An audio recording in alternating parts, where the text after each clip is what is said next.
اللہ روزے میں دیکھنا چاہتا ہے کہ میرا بندہ میرے کہنے پہ جو چیزیں حلال ہیں ان کو بھی چھوڑتا ہے کہ نہیں چھوڑتا. تو جب اس نے ان کو چھوڑ دیا تو پھر حرام کیوں نہیں چھوڑے گا؟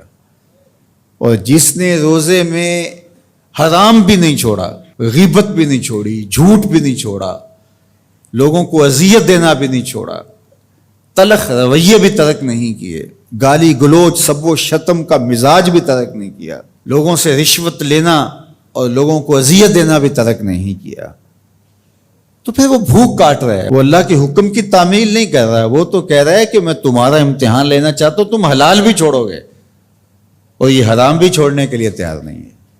تو پھر وہ روزہ ہی نہیں. ہم ہر سال مشق کرتے ہیں، ماہ سیام گزر جاتا ہے، پھر جہاں کھڑے ہوتے ہیں وہیں کھڑے ہوتے ہیں، جبکہ روزہ تو 1 مہینے کی ٹریننگ ہے. 1 مہینے کی ٹریننگ کے بعد ہمارے عیب جھڑ جانے چاہیے، ہمارے گناہ دھل جانے چاہیے، ہمارے اندر کو تقوی کے نور سے مالا مال ہو جانا چاہیے. لیکن ہم نے مشق کی نہیں، ہم کام چور رہے. تو پھر نتیجہ کیا ہوا کہ جہاں کھڑے تھے وہیں رہے.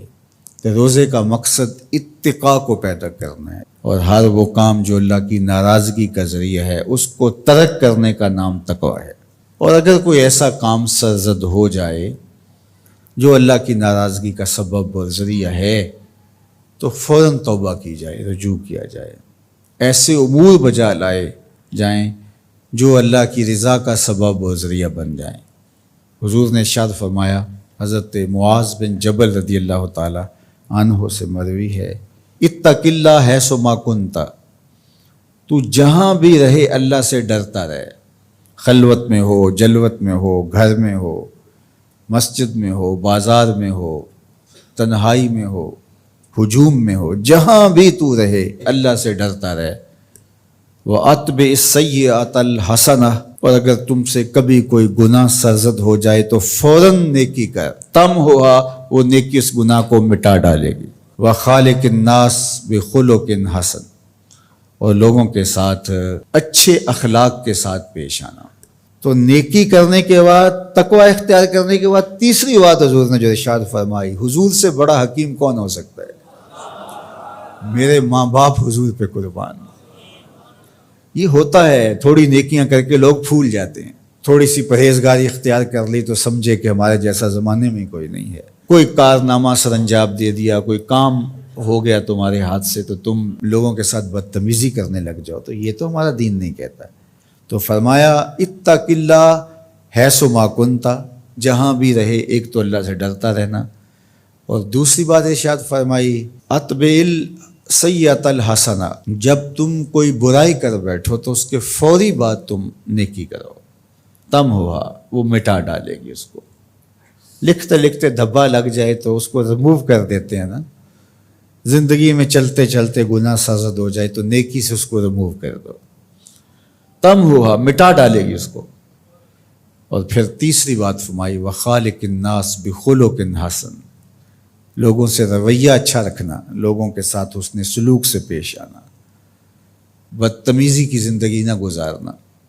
قیامت کے دن جب اعمال تولے جائیں گے، سب سے زیادہ وزن جس عمل کا ہوگا وہ حسن خلق ہے، جو پلڑے کو جھکا دے گا.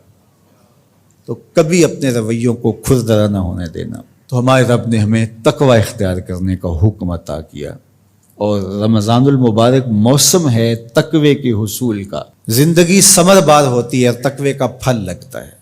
روزہ تقوی کی نشأت کا ذریعہ ہے، روزہ پیدا کرتا ہے اتقاء. لعلکم تتقون اس پہ شاہد عادل ہے.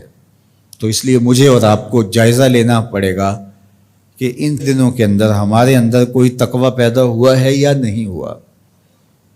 میں اپنا جائزہ لوں اور آپ اپنا اپنے اندر ہی جائزہ لیں. ہم نے بھوک کاٹی ہے، پیاس گوارا کی ہے، رات تراویح بھی پڑھتے ہیں، تو کیا کوئی فرق پڑا؟ کوئی اتقاء کا نور نصیب ہوا؟ اگر نصیب ہوا ہے تو پھر مزید کوشش کیجئے بقیہ دنوں میں مزید نور نصیب ہو اور اتقاء کے اجالے حقیقت میں ہم پالیں. اور اگر وہیں کے وہیں کھڑے ہوئے ہیں، کوئی فرق نہیں سوائے بھوک اور پیاس کاٹنے کے، اور یہ ذہنی تاثر کہ ہم روزہ رکھ رہے ہیں، اس کے علاوہ میں کوئی فرق نہیں ہے، ہمارے باطن میں کوئی تبدیلی نہیں آ رہی، تو پھر ہمیں دیکھنا پڑے گا پیچھے مڑ کے کہ ہمارے روزے بے روح اور بے نور کیوں ہیں، ہمیں اس پر توجہ دینی پڑے گی۔